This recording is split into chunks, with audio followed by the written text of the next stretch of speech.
Sejam muito bem-vindos ao CSI Podcast, Conexão Superação Impacto. E hoje eu tenho a honra de receber a doutora Catarina Zúcaro, conhecida pela autenticidade, pela forma descontraída de conversar com as pessoas. Hoje eu consegui finalmente trazê-la aqui, entre, vamos dizer, a vida atribulada de audiências, vida particular, compromissos. Ela jamais deixa de nos receber com um sorriso. Seja muito bem-vinda e muito obrigada, minha querida. Eu que agradeço, Cláudia, pelo convite e é uma honra estar aqui no CSI. Sabe que é muito interessante e vocês deveriam saber disso, porque há pessoas que, quando conhecem a Catarina, percebem a mulher forte, determinada das redes sociais, né? Porque realmente isso é o seu estereótipo, a sua imagem. Mas você é de uma doçura, de uma forma humana de tratar as pessoas que realmente encanta. Eu a conheci, tive o prazer de conhecê-la em 2019, naquela época, não, 2020, né? Que eu acho que eu fiz. No Covid. Foi na época do Covid. Eu fazia muitas entrevistas, não é? Com várias pessoas e pronto, foi a época que acho que explodiu as lives, né? Exatamente. Então a gente vivia fazendo isso daí e foi quando nós nos conhecemos e aí eu fui estudar, todo mundo que sabe, né? Me conhece um pouquinho, sabe que eu gosto de estudar para poder ter todo o respeito de receber as pessoas e poder falar realmente quem elas são. E o CSI, trabalhando a parte do profissional atrás da profissão, foi que hoje eu resolvi trazer aqui. Você, porque está acostumada a falar sempre da doutora Catarina. Mas e aí? Quem é a Catarina atrás da profissão? Bom, essa é a grande questão, porque às vezes nós trabalhamos tanto que esquecemos quem somos. E isso, para mim, quando fazem essa pergunta, quem realmente é a profissional atrás da profissão? Eu sou uma eterna aprendiz, não é? Estudo muito e trabalho, mas se for lhe dizer quem realmente eu sou, eu vou lhe dizer que eu sou mãe, que eu sou mulher, que eu sou esposa, que eu sou estudante, mas eu, Catarina, acabo me perdendo muitas das vezes porque fico só na profissão. E essa pergunta, toda vez que fazem, é bem difícil de responder, porque muitas vezes acabamos nos perdendo e esquecemos quem somos. Fala o que é mais forte, então, na sua essência. Você diz assim, essa é minha essência. Qual a palavra que você poderia dizer?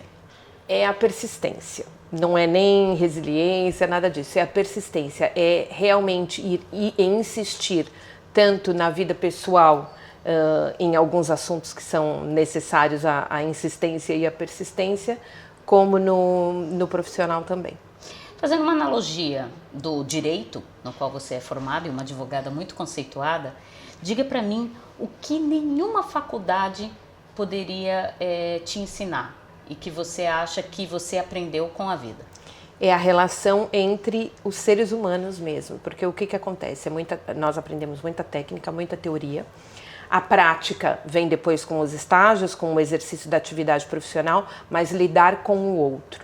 Porque no exercício da advocacia é muito complicado eu me colocar no lugar do outro, ou quando o defendo, ou quando estou na acusação, né, ou na parte do autor, de quem faz o pedido, é realmente entender que aquela pessoa, o que ela quer é ser ouvida e ter um direito atendido, ou muitas das vezes vê uma injustiça e precisa de nós para que nós façamos com que a outra parte ou que todo mundo veja que há ali uma injustiça. É realmente se colocar no lugar do outro como pessoa.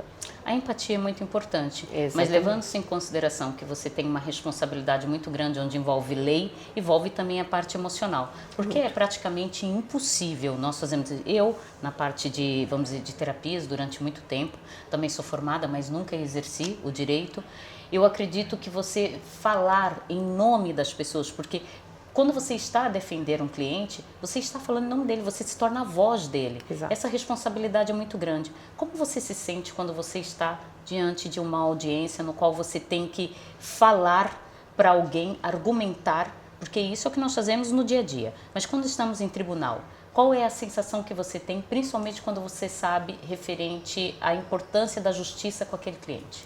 Não, é realmente dar de tudo e utilizar todo o arcabouço jurídico para que aquela situação seja resolvida, né? Então, é muito importante estudar não só o código, como fatos, como comportamentos. Não é só a legislação aí que vai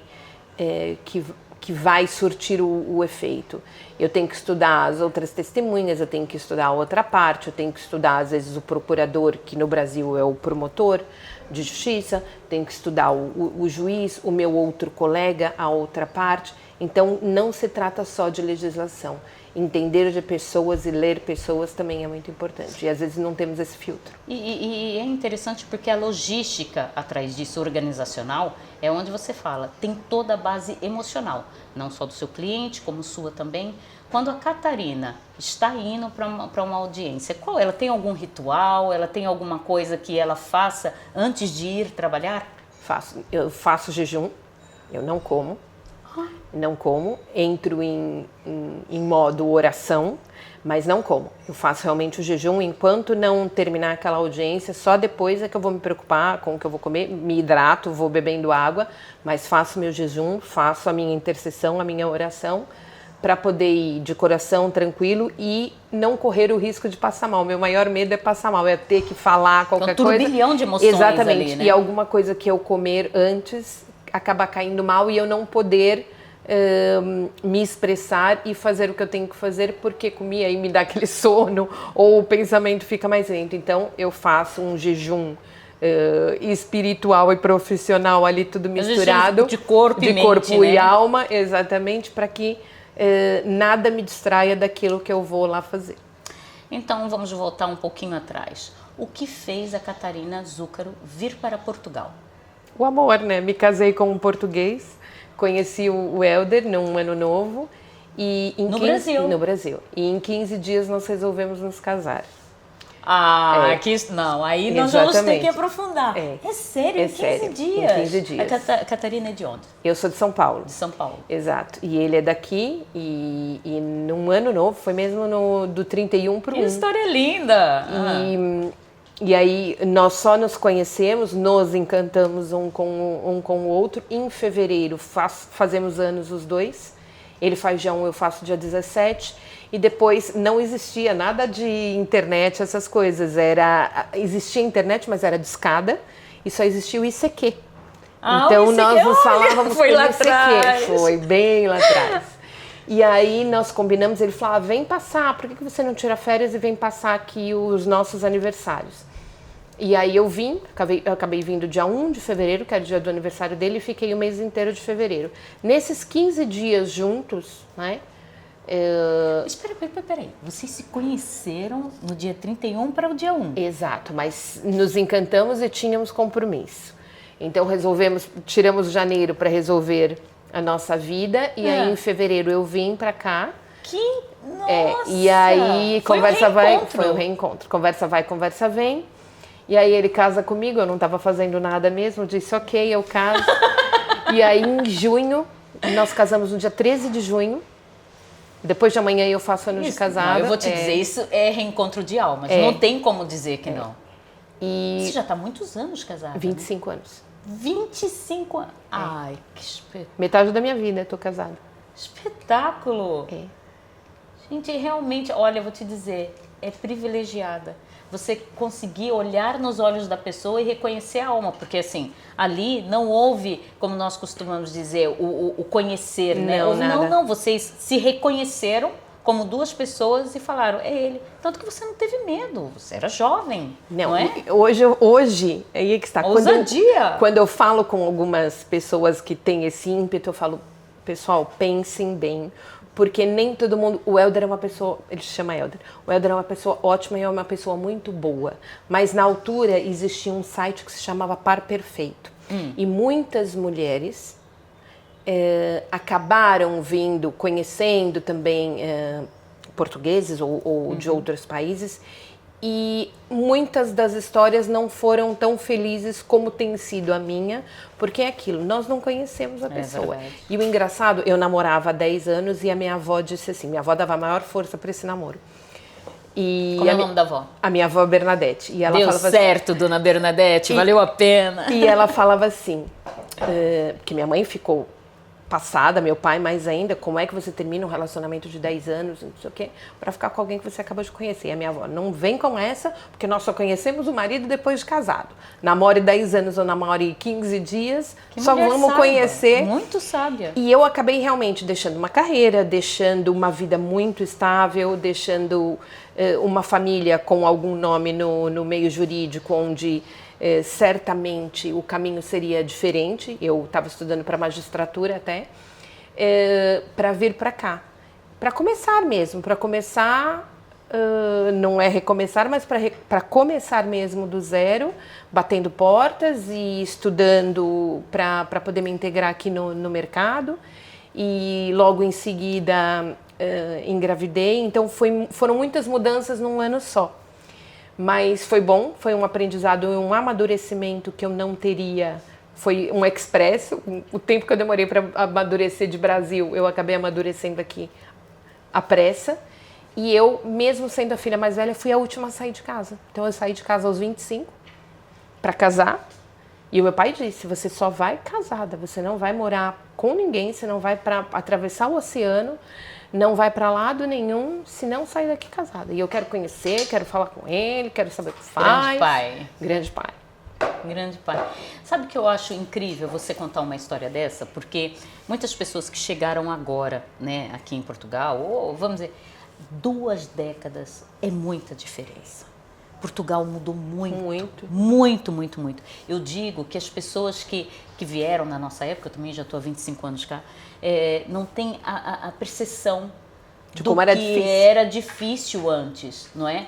E eu digo ainda mais, trazendo até um assunto, nada de polêmica, mas com suavidade, o que era vir uma brasileira para cá, para casar com um português, Sim. não é? Eu lembro disso, que eu vim para cá, nunca me envolvi com portugueses, mas eu lembro que amigas vinham e era amor, porque quando a pessoa atravessa o oceano, não é? Temos casos e casos, mas quando atravessa o oceano, como você fez? Você tinha uma vida completamente estável. Vir para cá foi um ato de coragem. E realmente não tem como nós dizermos que isso não foi por amor. Porque você tinha toda uma estrutura. Exatamente. Nada diria que era ao contrário, não é? Então, pensem bem. Histórias de amores acontecem sim. Vocês estão vendo uma aqui agora. Mas a precaução é sempre muito importante, né? Sempre. Somente agora no mundo. O que a doutora Catarina acha? No mundo em que nós vivemos, de uma forma tão frenética, digital, o que você diria sobre esses relacionamentos? Vamos pegar esse gancho, né? Já que a gente está aqui no bate-papo. E eu atendi muita gente, inclusive vítimas de violência doméstica, nessa altura até, porque vinham com uma promessa, e aí é muito bom quando você tem uma estrutura, tem para onde voltar, isso é muito importante, você também poder ter para onde voltar. Muitas das pessoas às vezes eram um segundo relacionamento, então eram pessoas que queriam mais atenção e realmente vinham com a cara e com a coragem, sem saber o que iam encontrar aqui, não é? E aí chegava aqui, ou tirava o passaporte, ou eram pessoas muito ciumentas, ou era um costume, eu ia morar com sogra, e aí não dava certo, e aí havia violência física. Então, assim, nem eu todas... ouvi muitos casos assim naquela época. Muito. E nem todos os casos foram tão felizes, outros... Eu tenho amigas dessa época, nós tínhamos uma comunidade no Orkut, que era Brastugas, as brasileiras... Eu tô amando, você tá trazendo coisas, olha... As brasileiras casadas com os portugueses. Então era o grupo das Brastugas, nós ainda temos ali umas remanescentes. Tenho amigas de 25 anos que se mantêm nesse grupo, algumas em Viana, algumas em Lisboa. Eu morei em Lisboa antes, eu quando me casei morei em Lisboa durante um tempo. Mudei só pro norte em 2006, então... Teve muito tempo lá. Muito tempo. Então... ainda há ali uns casais sobreviventes, mas grande parte caiu no conto da carochinha, no conto do vigário, e umas acabaram ficando, porque até quando já tinham filhos, essa questão de você também levar um filho de volta para o Brasil com um marido europeu, aí é uma questão, é uma outra peculiaridade, e muitas delas às vezes ficaram até os filhos ficarem maiores, para não haver aquele problema de ir embora com o filho, guarda, a responsabilidade parental. Mas muitas histórias sim deram certo também e nós convivemos até hoje, são amigos muito queridos e histórias muito legais que a gente mantém aí durante 25 anos. E acompanhei nascimento, de batismo, primeira comunhão, casamento do filho dessas pessoas, então tenho aí grandes amigos Casos ainda felizes. dessa altura. Exatamente. Sabemos muito bem que as leis elas são matemáticas, né? Exato. Mas o que faz nós conseguirmos bons resultados ou aquilo que nós queremos é a maleabilidade, como levamos, né? Dentro de ações e tribunais, essas coisas. Acha que hoje, doutora Catarina, a violência doméstica, vamos se falar, ela está mais, como é que se diz, mais clara e mais fácil para provar também?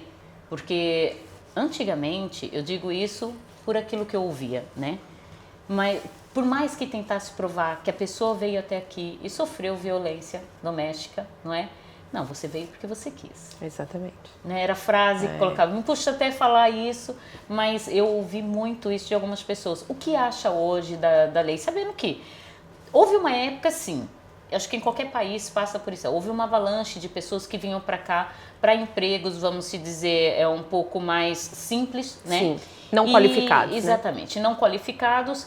Mas depois veio uma avalanche muito grande de pessoas muito abastadas do Brasil. Exatamente, e aí mudou bastante coisa referente a como os portugueses olhavam os brasileiros.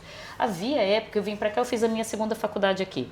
E tinha gente que chegou a perguntar, mas lá tem internet? Eu falei assim, não, a gente faz com fumaça. Uma vez eu brinquei, sabe? Tem macaco nas árvores? Exatamente. Umas coisas assim, sabe? Que eu falava assim, não existe nada com mais força do que você viajar e aprender as culturas. Pessoas que falam sem saber realmente, acabam por não ter, como é que se diz, qualificação para poder falar. Então a doutora acha que, tipo, esses casos hoje em dia são mais visíveis, que existem os dois lados? Porque antes falavam só de um. Exato. O que acontece? O crime de violência doméstica é o que mais cresce no mundo, mas em Portugal. E a violência doméstica ela é bem democrática, ela não escolhe classe social. Apanha a mulher pobre e apanha a mulher rica. Sofre violência psicológica a mulher pobre e sofre a mulher casada com homens mais abastados. O que tem acontecido em Portugal passou a ser crime público, o que já é melhor do que era antigamente, ok? Qualquer pessoa pode denunciar. Então, em briga de marido e mulher aqui em Portugal, pode se meter a colher, ligas, faça a denúncia, porque é uma obrigação moral e social de quem vê uma mulher, não digo uma mulher, mas digo alguém ser qualquer agredido, tipo de violência, mas né? muito mais as mulheres, porque nós sabemos que entre agressão contra homens e agressão contra mulheres, há muito mais agressão contra mulheres. Isso é ponto assente, isso não se discute.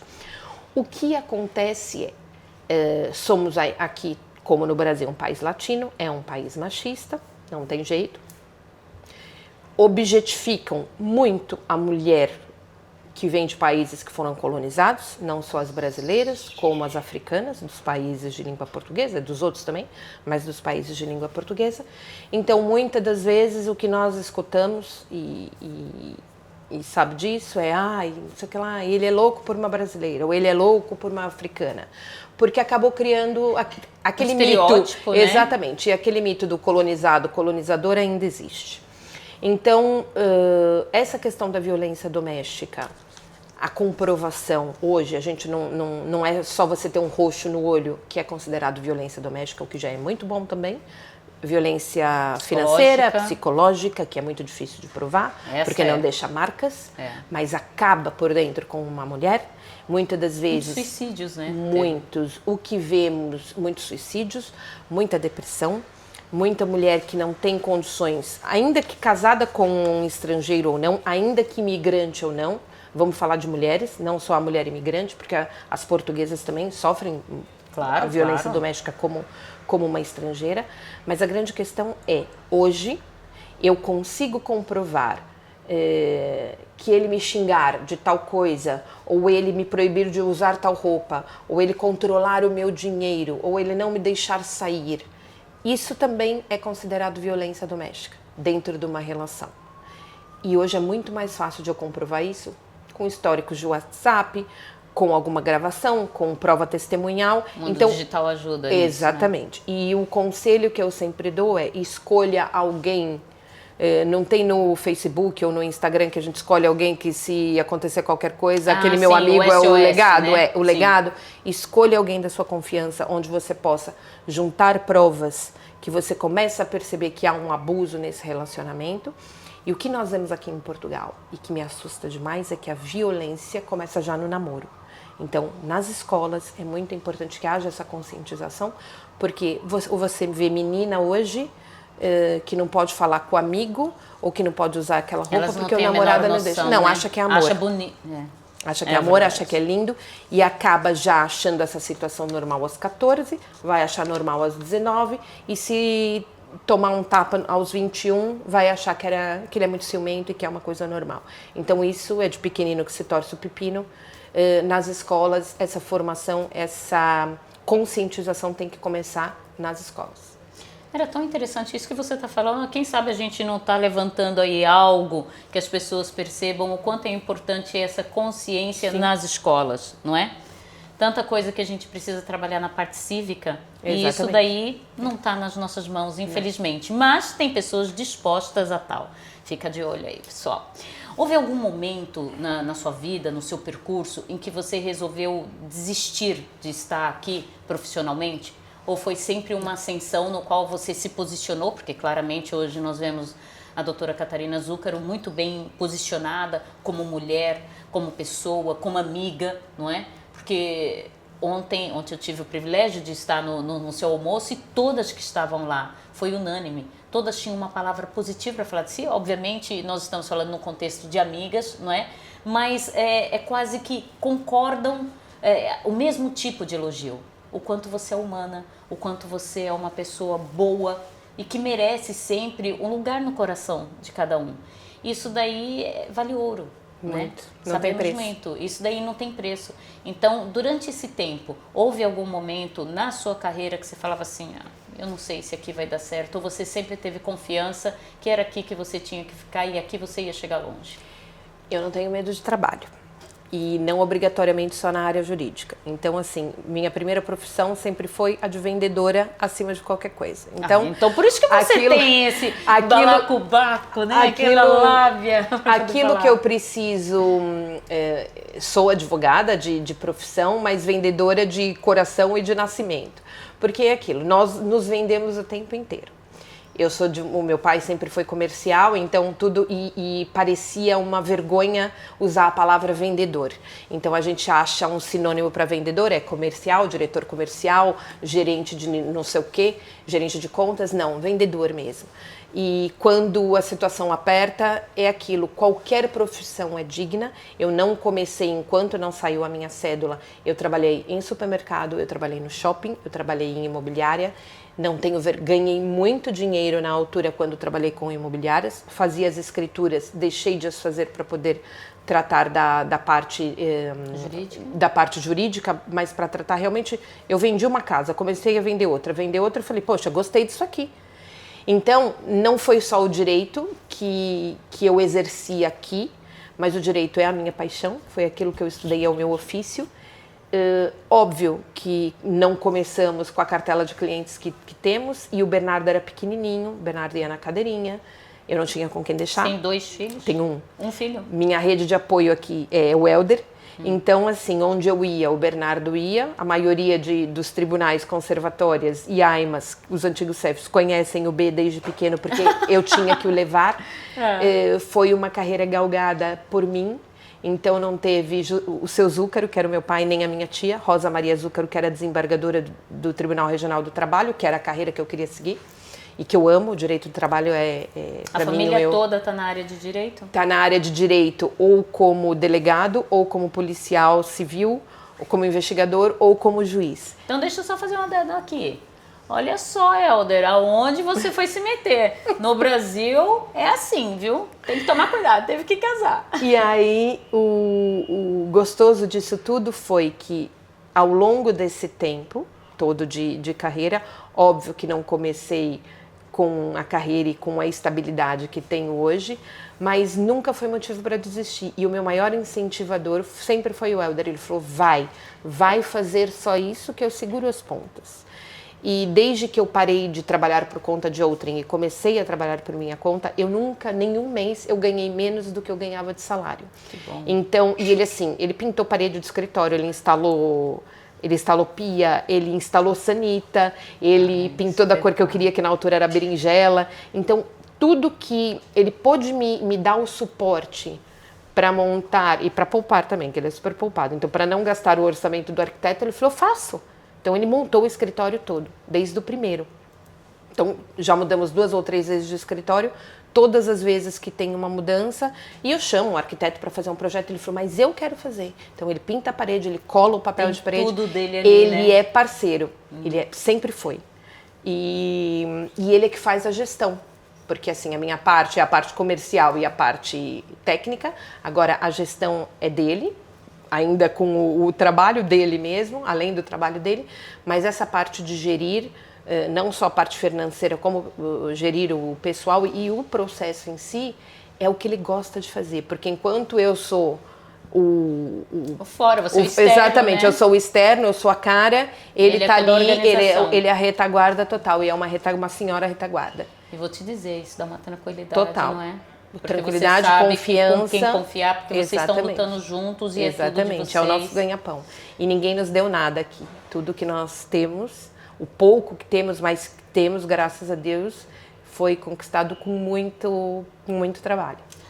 Eu lembro quando nós falamos na pandemia, porque a pandemia ela foi assim um reviravolta na vida de todo mundo. De todo mundo, né? sim. De todo mundo. E naquela época, você estava presente muito sempre, antes disso e pós-pandemia, você sempre esteve presente sempre em muitos eventos. Por isso que você sempre foi conhecida em todas as classes, né? Nós sabemos que sempre tinha ali o seu nome, o seu rosto ali. E você sempre gostou muito de prestigiar também a cultura brasileira e mostrando que nós somos irmãos aqui, Sem né? dúvida. Isso foi sempre muito importante. Como se fosse uma embaixadora, porque para mim as pessoas que conseguem ter voz para chegar a muito mais pessoas têm uma importância muito grande. Não são os seguidores, não são os números, são o que você pode mudar na vida das pessoas que olham para você e querem de alguma maneira também prosperar. Houve algum momento nesse período, vamos dizer, durante a pandemia, que teve uma reviravolta na sua vida pessoal ou profissional, que você teve que fazer uma nova gestão?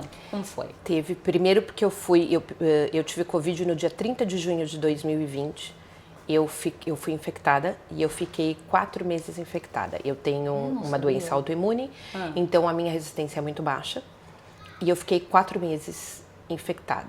Eu estava dentro... Totalmente. Então, eu tive problema respiratório, eu moro em Vila do Conde, então iam me buscar de ambulância em casa, me levavam para o hospital, e era aquele aparato, então todos os meus vizinhos sabiam que eu estava com Covid, porque vinha o motorista todo equipado. Todo mundo parecia que era astronauta, astronauta, e a enfermeira, né, todos os astronautas, e eu ia lá dentro, por quê? Porque eu precisava ser acompanhada pelo raio-x, pela parte respiratória. E eu me lembro que era muito calor, eu moro em casa, ainda bem, porque aí cada um ficou num andar, meu filho, na verdade o Bernardo é que ficou isolado, porque eu e o Helder apanhamos, o Helder ficou uma semana infectado, mas eu fiquei 4 meses, foi muito difícil eu zerar. E eu falei, o que vai ser do escritório? Eu tenho mais de 5 pessoas trabalhando comigo, eu não vou dar conta, não vai vir ninguém pra cá. O que eu vou fazer? Óbvio que tudo isso mexe com... Nesses dedos aí, onde é que estava a Catarina? Exatamente, mas... Eu tô vendo aqui tudo que vai ser... Exato, mas o meu medo era, o que eu vou fazer com essas pessoas que dependem desse trabalho? Não é? O meu medo maior era esse, o que eu vou fazer? Nunca se faturou tanto, acho que pensavam que só em Portugal não havia Covid, então o Oriente Médio queria vir para Covid, Israel queria vir para Portugal, Israel queria vir para Portugal... Todos os brasileiros possíveis e imagináveis queriam vir, nunca se faturou tanto como nesses 4 meses, fazendo visto, porque aí só podia vir com visto, o espaço aéreo estava fechado, então era só visto. Nunca se trabalhou tanto de casa, home office, e eu, no quarto que eu ficava, que era o quarto de hóspedes, batia muito sol, então eu tomava sol o dia inteiro, ou ficava no quintal, tomando sol, com um computador, trabalhando. Foi o que me deu força, porque se eu parasse, para não fazer nada, a cabeça começava a pensar e eu tive que tive que fazer terapia, não só eu, todo mundo, porque eu falei, o que vai ser de nós que vivemos do exercício, da atividade, da profissão? Nunca se faturou tanto e graças a Deus não precisei mandar ninguém embora e consegui cuidar de mim em casa. E o engraçado era que a médica ligava e falava assim, mas você já tá bem? E eu tossia, eu mal falava. Eu falava, tô ótima. E ela falava, tá nada. E eu só queria era sair de carro para fazer o exame, que era a hora que eu tinha para passear. Então eu entrava no carro para ir fazer o exame. Como a gente valoriza as pequenas coisas. Total. Como foi importante isso. O fato olha o que você acabou de falar. Para eu poder passear, eu ia até o hospital. Eu ia até aqueles centros drive-thru para fazer o exame, só para colocarem lá o cotonete, eu tinha aqui porque eu tinha que fazer com frequência. Sim. Eu falava, deixa, eu vou em Matosinhos, que era no Queimódromo, que é mais longe de Vila do Conde, mas era só para pegar a estrada. Abria os vidros e ia, porque eu tava em casa há 4 meses, reclusa. Eu não sabia disso, tá vendo? Isso daí foi o quê? Um renascer, então. Total. Pra poder mais colocar. Foi... mais um renascer, sem dúvida nenhuma. Você lida diariamente com histórias, sonhos e problemas de muitas pessoas. Como você age diante de uma coisa que você tem que chegar para alguém e falar assim, olha, é assim, eu fiz tudo o que podia. Agora você tem que seguir em frente. Ou você decide, ou você vai se dar mal. Já teve situações com clientes que você teve que fazer desse jeito? Várias, porque o que acontece? Eu falar para o cliente, faça isso, não significa que ele vai fazer. Ele é desobediente, muitos deles são. A maioria, eles querem a solução daquilo que eles desejam. Exato. Então, o que acontece muitas das vezes mostramos o caminho e qualquer advogado que prometa resultado, fuja.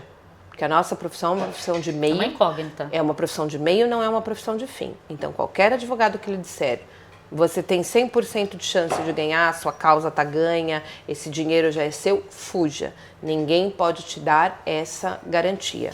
Agora, nós temos que dar o nosso melhor para que isso aconteça. Muitas das vezes acham que não, mas sempre temos que dar o nosso melhor. E a parte tem que nos ajudar também. Peça um documento para um cliente, ele manda um documento com o pé, manda um documento com a mão, manda um documento torto. Então, ou seja, cada um tem que fazer a sua parte quando há uma litigância, ou quando há um processo administrativo, ou quando há um acordo, cada um tem que fazer a sua parte. O advogado tem que fazer dele, mas o cliente tem que nos ajudar, tanto com o fornecimento da documentação, como com a verdade dos fatos. Não se mente para advogado, nem para padre, nem para médico. E isso não é lenda, é verdade. Porque eu estou aqui para ajudar. Ainda que você tenha feito alguma coisa errada, eu estou aqui para te ajudar e amenizar essa situação. Eu não quero descobrir em audiência, quando juntam uma prova, aquilo que você me disse, não fiz, não sei, e a outra parte vem e me apresenta, fala, tá aqui. Ele com o copo de cerveja na mão, afinal ele tinha bebido, pegou o carro. Então são situações que a outra parte tem que nos ajudar. Cada um tem que fazer a sua parte bem feita, dar o seu melhor. Eu vejo o direito como a vida real, né? Tudo é assim. Se você não fala a verdade, você tem que arcar com as consequências. Claro. E isso que você pegou e falou agora, por exemplo, se não ajuda, você no final vai pagar a fatura, não é? Dentro desse contexto todo, o que é necessário, porque assim, a gente entra no direito, volta para você, entra no direito, volta para você, porque eu acho que tem muito a ver, não acho que não devemos separar a vida profissional da pessoal, mas eu acho que o direito, o nome já diz, faz parte do dia a dia das pessoas. Então, o que é necessário no seu dia a dia para uma pessoa conquistar a confiança da Catarina? Muitas das vezes não precisa nem querer conquistar, não é conquistar a minha confiança, é ser leal naquilo que me traz. Que a pessoa me deve 10 mil, mas vamos ver se ela realmente te deve os 10 mil, por que ela te deve os 10 mil e qual é a prova de que você lhe entregou 10 mil. Mas isso na vida profissional, exatamente, né? sim. Eu digo na vida pessoal. O que faz uma pessoa chegar em você? O que é necessário? Como você faz para conquistar a confiança? É ser autêntico, é ser quem é. Realmente é ser quem é, sem máscara, porque uma hora ela cai e a gente acaba descobrindo, não tem jeito. É ser autêntico, é ser realmente quem é. Isso daí, na sua visão, o que está faltando nas relações humanas atualmente? Tempo de qualidade. Tempo de qualidade nós não temos. E aquele almoço ontem foi justamente porque muitas daquelas pessoas eu já não vejo há meio ano.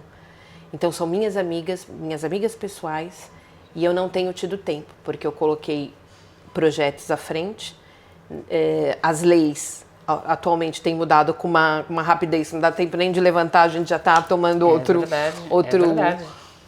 nocaute. Então, muitas daquelas pessoas, e é aquilo, faça-se presente realmente, porque as pessoas precisam dessa interação. E nós não damos esse devido valor, e esteja presente. Presença é presente. Adorei essa frase. Presença é presente. E não é minha, é da Elo, que me deu o lenço ontem, e eu abri hoje, e presença é presente. Eu já não vi a Elo há 8 meses. E nós convivemos, né? Estamos sempre juntas, e muitas daquelas pessoas eu não via meio ano. O ano está agora, estamos em junho. Porque não dá tempo, né? No dia a dia da gente, às vezes as pessoas falam assim, você tem que aprender a gerir. Eu dou um treinamento sobre gestão de tempo. E eu falo assim, não existe. Alguma coisa fica para trás. Porque o tempo, ele está lado a lado com priorizar. Você tem que priorizar uma época. E não é que você deixa de amar ninguém. Não é que você não deixa de pensar em ninguém. O fato é que nós temos que concorrer com a IA, nós temos que concorrer com o dia a dia das pessoas que sugam até muitas vezes tempo que nós não deveríamos dar, mas acabamos dando. Só percebemos que a gente não deveria ter dado tempo àquela pessoa depois que passa. Isso é o verdadeiro aprendizado da vida, não é?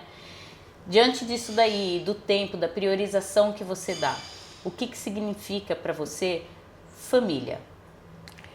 Nossa família é muito pequena aqui, somos nós os 3. E só somos nós os 3 já há muito tempo.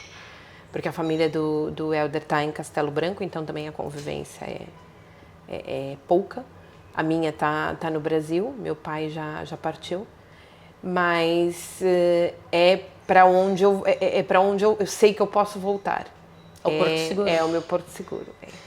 Então, diga-me, com esse reconhecimento que você tem aqui em Portugal, porque você sabe que tem pessoas que batalham, mas é que sabe o que eu falo? Aquela história de aquele cantor maravilhoso na churrascaria, que tem uma voz que encanta, aí você pega e olha para ele e fala assim, poderia ter uma chance, e não tem. Então, o que você diria para essas pessoas que têm esse percurso para fazer? Como você já é uma pessoa reconhecida em todos os aspectos, social, profissional, familiar, culturalmente também, porque é difícil você sair de um país e vir para o outro e conseguir um espaço como se fosse alguém aqui, porque nós nunca vamos deixar de ser imigrantes. Nós somos imigrantes. Exato, é fato, não importa o tempo que estejamos aqui. Eu digo muitas vezes que eu vou para o Brasil e eu me sinto imigrante lá, porque é tanto tempo afastado, porque só quando a gente sai daqui que a gente percebe os tiques, né? Que vamos pegando e levamos para lá. Isso é fato. Mas o que você diria para as pessoas que querem também fazer esse percurso tão fora? O que elas podem esperar culturalmente também? O que elas não podem desistir? O que elas têm que deixar de lado? Você falou uma coisa muito legal, porque nós não somos nem mais de lá e não somos totalmente de cá. E nem por isso, né, deixamos de ter a nossa identidade. O que acontece muitas das vezes aqui não é o Brasil, ou aqui não é qualquer outro país. E eu sou muito da frase em Roma como os romanos mesmo, porque aqui a cultura é uma, a forma de ser e estar é outra, a forma que o atendente fala com você é outra, e muitas das vezes não é porque ele é grosseiro, é porque é literal, é porque é direto, é porque é assim, o europeu é assim. É cultural. Não convém se ofender ou se melindrar com algumas coisas. É óbvio que se você se posiciona, isso acontece uma vez só, provavelmente. Não vai voltar a acontecer. Quando a gente se posiciona, força, né? Exatamente, quando você se posiciona e até se impõe quando alguém fala mais atravessado com você, você não vai escutar um volta para a sua terra. E se escutar, a gente sabe o que vai responder. A questão é estudar sempre, porque eu vejo advogados brilhantes, brilhantes mesmo, academicamente falando, profissionalmente falando, e que realmente acabam não tendo um sucesso profissional que mereciam ter pelo conhecimento que têm. É estudar muito, encontre um patrono que te receba, porque um patrono e um mentor é sempre importante, que te guie, na sua profissão, direcionamento, que né? te guie na sua vida pessoal. Nós encurtamos o caminho quando encontramos pessoas que sabem mais do que nós e que nos ensinam, que nos mostram que por aqui é melhor do que por ali. Você vai sofrer menos, você vai produzir mais, vai gastar menos tempo. E Um pouco de humildade ajuda, né? E confiar em si. E a humildade não é abaixar a cabeça, a humildade Exato. realmente é ouvir o outro, ouvir a experiência do outro, não se importar quando achar que um outro colega está tentando te diminuir, porque nós sabemos quem somos, e seguir adiante. Fé e perseverança. Para mim, fé é o sentimento mais interessante que existe, mais do que o amor, mais do que qualquer outro, porque a fé, ela te leva para lugares que nem você acreditava que iria. Amigos. Uma rede de apoio grande. Eu sempre dei a desculpa de que eu sou uma amiga de baixa manutenção, mas hoje, aos 51 anos, é aquilo, a presença é importante. Muito bom. A presença é importante, porque assim, eu não ligo muito, mas se você precisar de mim, pode me ligar, que em 5 minutos eu apareço. Porque a vida nos cobra essa correria. Só que eu comecei a ver, a fulana fez um evento, eu não fui, porque eu estava trabalhando. Ela fez anos, eu não fui, porque eu tinha um compromisso. Falei, daqui a pouco ninguém vem nos meus, não é? Não porque é uma troca, é porque há de se mostrar o interesse pela outra pessoa. Nós não sabemos o dia de amanhã. Nós não sabemos se amanhã aquela pessoa vai estar ali. Então, se você se interessa, se você ama o seu amigo, faça de tudo para estar presente na vida dele e vice-versa. Catarina, isso que você falou eu acho tão importante, sabe? Porque as pessoas, elas deixaram realmente de mostrar a presença delas achando que uma mensagem basta, uma coisa, mas assim, nada, nunca vai substituir o presencial. Você tá ali, o abraço. Gente, eu acho o abraço uma coisa tão importante, um gesto tão grande de carinho, de respeito quando você abraça alguém, sabe? Você está recebendo aquela pessoa, né? Está retribuindo, está mostrando para ela. Tanto que dizem que o abraço, quando você toca aqui, a pessoa consegue juntar o coração, né? E quando é com carinho, com todo o respeito que é necessário. Então, isso que você falou é importante, sim. A gente se juntar mais, estar mais com aquela pessoa que você fala, eu não tenho tempo. Por quê? O ser humano, ele tem uma tendência também a falar assim, é meu amigo, é meu marido, é meu filho, é tudo bem adquirido, não é? Exatamente. Você não precisa se dedicar. Nada é certo. E nada é certo, nós temos que nos dedicar, temos que semear todos os dias um sentimento, para que ele continue sendo sólido, Exatamente. não é? O afastamento muitas vezes também é muito difícil. O que diferencia um profissional comum de um profissional de referência? E por que eu digo isso? A maioria das pessoas dizem que você está entre as advogadas de referência aqui. Nós conversamos sobre algumas coisas que você está, os planejamentos que você vai fazer agora. Qual é o diferencial de ser referência? Como você se sente assim?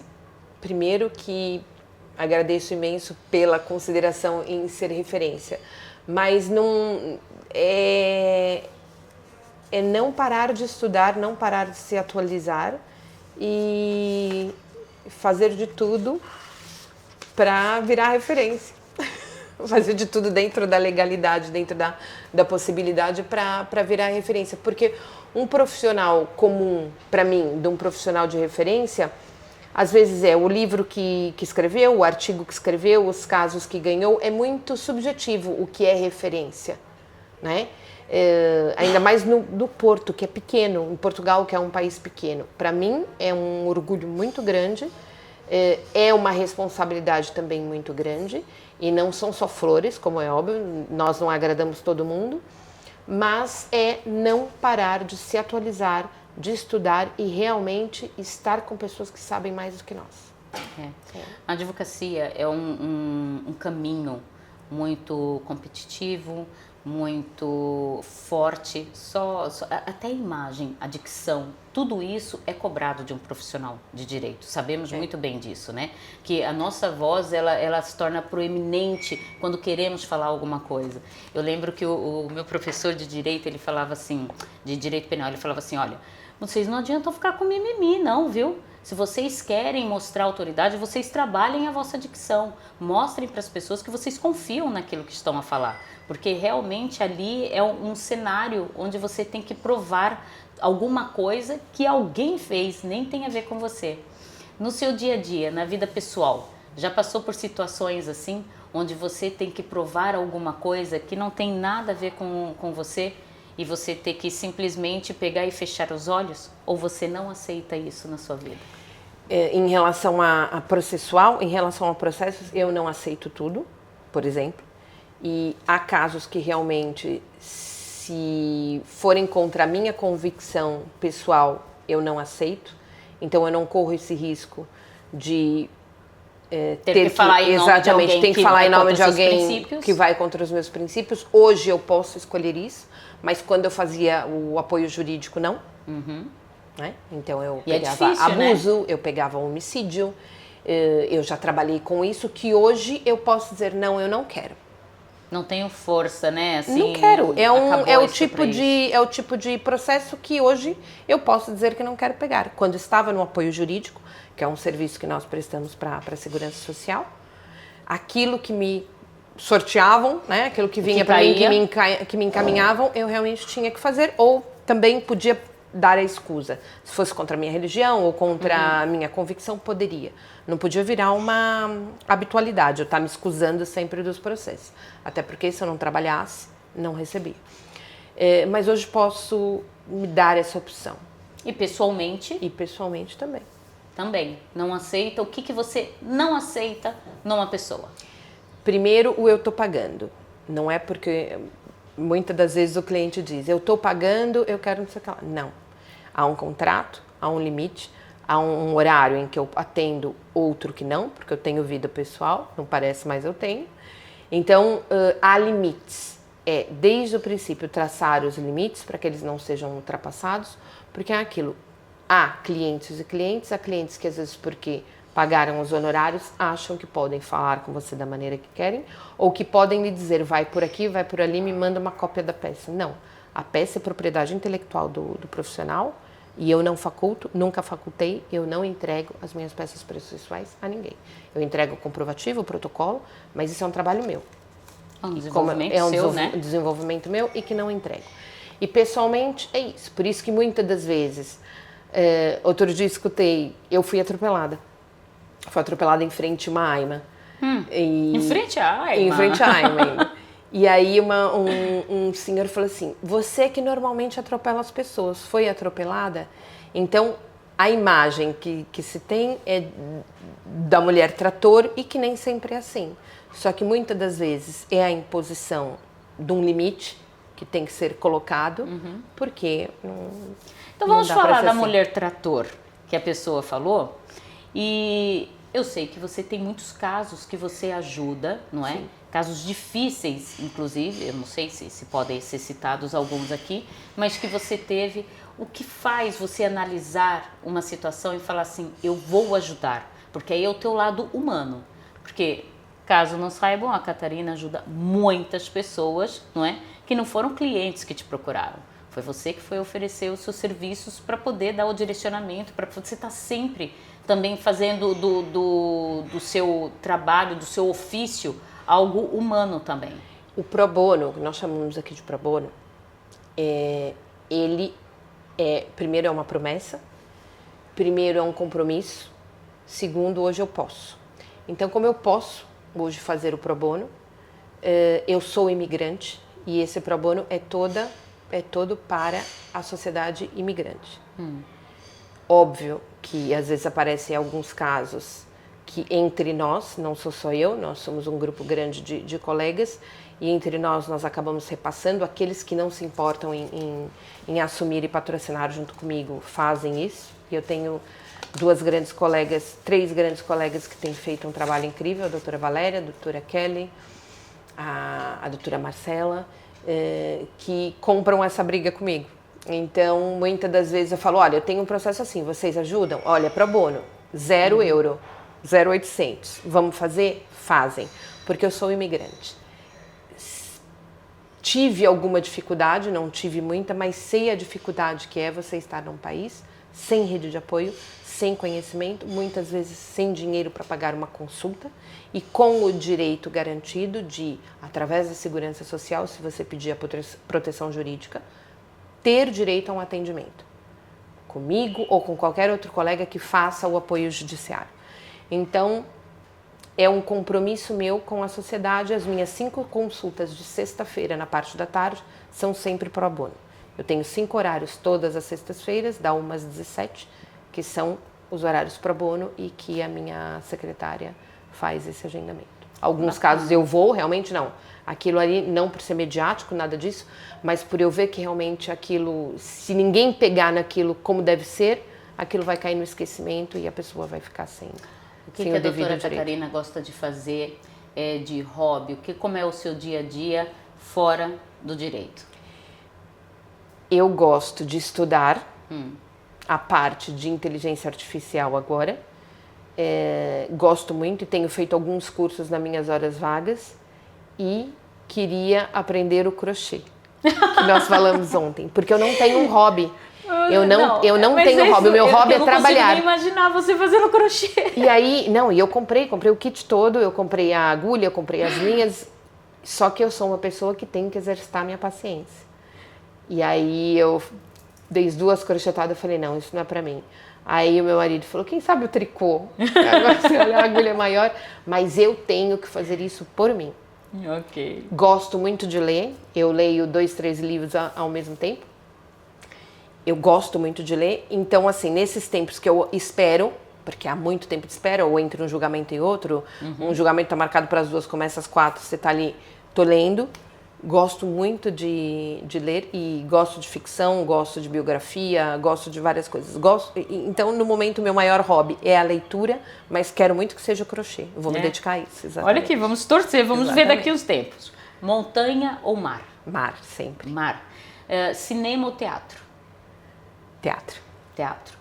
Por que você gosta do teatro? Eu adoro teatro, porque é ao vivo e eu gosto demais. A ligação é mais forte, é muito né? mais forte, eu também, sim. sabia? Eu Adoro. acho que mexe com a nossa emoção de estar ali, tem algo mais próximo, Adoro. não é? Pronto. Agora diga-me, justiça. O que significa justiça para você? Num contexto geral. Verdade. Verdade. Coragem. Necessária. Vida. Maravilhosa. Liderança. Uma faca de 2 gumes.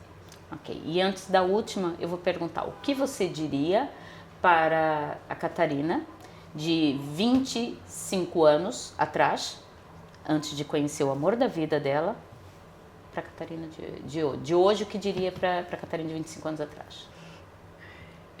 Diria, vai que vai dar certo. Diria, vai que vai dar certo. Que você tem a capacidade de escrever sua própria história, sem mãe, sem tio, sem pai, sem tia. Você consegue, sozinha, escrever sua própria história.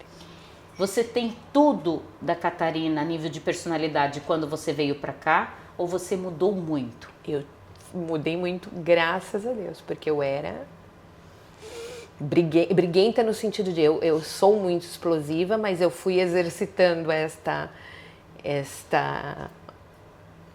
personalidade, né? Mais condescendente, e a idade tinha que servir para alguma coisa, e ela nos traz essa sabedoria. Nem toda briga merece o embate, e esse desgaste só nos deixa realmente mais fracos e não é necessário. Nem toda briga merece... Sabe que tem uma frase meia clichê que muita gente fala, que é assim, eu prefiro ser feliz do que ter razão. Hoje eu tô, né? preferindo ser feliz. Mas você acha que hoje encaixa isso em você? Totalmente, porque eu quis ter razão muitas vezes e não é necessário. Eu não preciso explicar pro outro que ele tá errado. Se ele tá errado, deixa ele tá e né? Pronto. Hoje eu penso assim, mas foram 25 anos de amadurecimento express. O que é o futuro? O futuro é... A Deus pertence, mas nós temos que fazer a nossa parte. Cuidar da nossa saúde mental, espiritual e física. Descreva, então, 3 qualidades suas hoje. Eu sou muito trabalhadora, eu sou muito amiga e eu sou justa. Justa. Tem tudo a ver com aquilo que você trabalha diariamente, né? Quando eu convidei você para ver. Eu estava passando nas redes sociais e buscando, falei, eu queria levar alguém que falasse da parte do direito. Mas eu queria leveza também, porque nós sabemos que os casos nem sempre são tão fáceis e não queria trazer o que todo mundo já vê. Não era só beleza, porque nós sabemos que o dia a dia é de superação, né? Mas eu sempre vi a Catarina como uma pessoa autêntica. Você sempre teve o seu lado elegante, o seu posicionamento profissional, mas você sempre sorriu, mesmo de longe, quando eu via você, às vezes tinha alguns eventos, colocava a sua imagem de uma maneira que fazia as pessoas quererem estar com você. Você sente isso hoje de uma maneira confortável? E o que você diria se alguma pessoa dissesse para você assim, olha, eu te admiro tanto e quero ser igual a você? O que você diria para essa pessoa? Agradeço, imenso, mas é aquilo, é uma faca de dois gumes, porque há de se ter muita resistência, muito estofo, mas manter a fé. Porque todo mundo acha que olha na rede social que tudo é perfeito, Não. né? Mas os altos e baixos faz uma diferenciação muito grande. Faz. Isso torna você a mulher que você é. Catarina, como já é de costume do CSI Podcast, eu faço uma análise do meu convidado, que eu quero demonstrar o carinho, o respeito por vocês terem vindo aqui. E aqui eu fiz o raio-x de quem eu acho que é a Catarina Zúcaro. Eu espero que você olhe isso daqui e perceba que você tem uma fã no mundo e que te enxerga dessa maneira. Então, eu Posso? acredito... Deve, por favor. Tá aí o meu coração, então... Obrigada, Glaucia, obrigada mesmo. Porque é aquilo, a gente acaba criando às vezes uma casca. Lindo. E obrigada por me ver assim. É assim que eu te enxergo. Obrigada, de coração. E desde quando a gente se falou a primeira vez, Catarina, que eu volto a te dizer, a sua autenticidade me chamou muita atenção. E eu fui vendo assim ao longo assim o seu percurso, sabe? Como eu, tem muitas pessoas que estão do outro lado da tela vendo que você é uma mulher sim de referência e de referência boa. Que haja mais pessoas como você. Obrigada. E eu que agradeço novamente você ter vindo aqui. Sucesso ao CSI, que nós precisamos ouvir histórias de mulheres interessantes e que realmente... E fortes. Exato. É isso. De pessoas, não só de mulheres, de pessoas que venceram, porque é aquilo, o ser forte tem o seu peso também, né? É verdade, Obrigada. minha querida. Obrigada. Vai para o meu escritório. Então, portanto, Catarina Zúcaro esteve aqui comigo hoje, falou sobre atrás dos bastidores, que é isso que eu gosto de falar, eu gosto de mostrar sensibilidade, eu gosto de mostrar realmente quem é o profissional, porque a gente olha a perfeição. E tudo que a gente olha nas redes sociais tem sim, tem veracidade, mas tem o filtro da vida, não é? Que esse sim é o que a gente tem que tomar mais cuidado.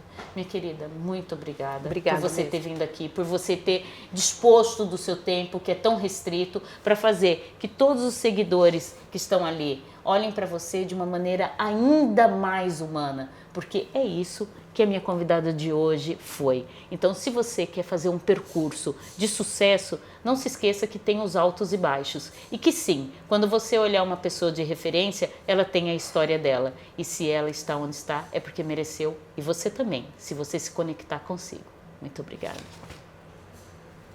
Obrigada, minha querida. Mesmo. Obrigada.